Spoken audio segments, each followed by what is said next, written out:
Hello friends, upper primary 1241 জন left out ক্যান্ডিডেটদের মধ্যে MD Mahibul ইসলাম এবং আমাদের নুরুল্লাহ দা এই দুটি কন্টেম গ্রুপের পক্ষ থেকে 9 অক্টোবর যে কর্মসূচি কমিশনের ডেপুটেশন দেওয়ার উদ্যোগ নেওয়া হয়েছিল, সেই কর্মসূচি পালন করা হয়েছে, ডেপুটেশন দেওয়া হয়েছে এবং সেখান থেকে এই 1241 জনের ব্যাপারে কি কি তথ্য পাওয়া গেছে সেইগুলো সম্পর্কিত আজকের এই ভিডিওটি।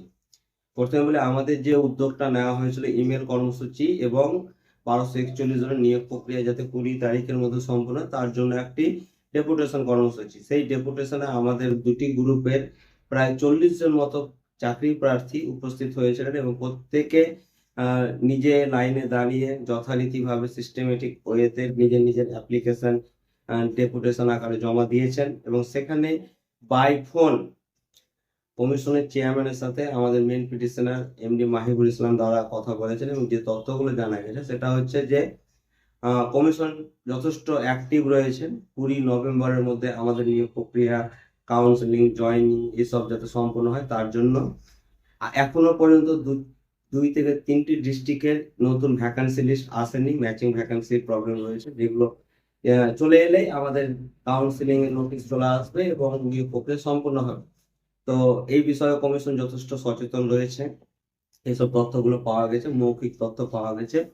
এবার বিষয় হচ্ছে, যদি এটা সময়ের মধ্যে না হয় তাহলে আমরা 20 নভেম্বর পর্যন্ত আমরা অনুরোধ করছি কমিশনের চেয়ারম্যানের কাছে ডেপুটেশন আকারে ইমেল কর্মসূচির মাধ্যমে, যাতে আমাদের নিয়োগ প্রক্রিয়াটা 20 নভেম্বরের মধ্যে কোর্টের অর্ডার অনুযায়ী সম্পন্ন হয়ে যায়। যদি এই সময়ের মধ্যে না হয় তাহলে আমরা আবার 20 নভেম্বরের পরে কোর্টে যাব, কিন্তু আমরা প্রত্যেকে চাই যাতে এই 20 নভেম্বরের মধ্যে আমাদের নিয়োগ প্রক্রিয়া সম্পন্ন হয়ে যায় এবং কমিশনে সেটা চাই। এখন বাস্তবে কি হবে সেটা সময় আসলে বোঝা যাবে এবং সময় আসলে তখন তার ব্যবস্থা নেওয়া হবে।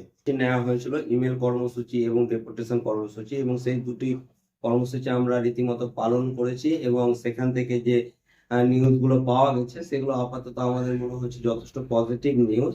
এর মধ্যে কোনো নেগেটিভ কোনো কিছু সম্ভাবনা নেই এবং আমরা আগামী সপ্তাহে আবার এই একই রকম কর্মসূচি নেওয়ার চেষ্টায় আছি, যাতে আমরা আবার ইমেল কর্মসূচি, ডেপুটেশন কর্মসূচি, রিকোয়েস্ট এই কর্মসূচিগুলো পালন করে আমরা কমিশনকে যাতে আমাদের 20 নভেম্বরের আগে আমাদের নিয়োগটা সম্পন্ন তার জন্য বারবার অনুরোধ করব এবং আপনারা যতজন 1241 জনের মধ্যে যতজন ক্যান্ডিডেট রয়েছেন প্রত্যেকেই এই একই পদ্ধতি পালন করতে পারেন, যে অনুকরণ করতে পারেন যে মেল কর্মসূচি, কারণ এগুলো গণতান্ত্রিক পদ্ধতি, আইনত পদ্ধতি। আপনি মেল করে কমিশনকে রিকোয়েস্ট করতে পারেন যে স্যার আমাদেরটা যেন 20 নভেম্বরের মধ্যে সম্পন্ন হয়ে যায়, সেটা একটু দেখুন, চেষ্টা করুন।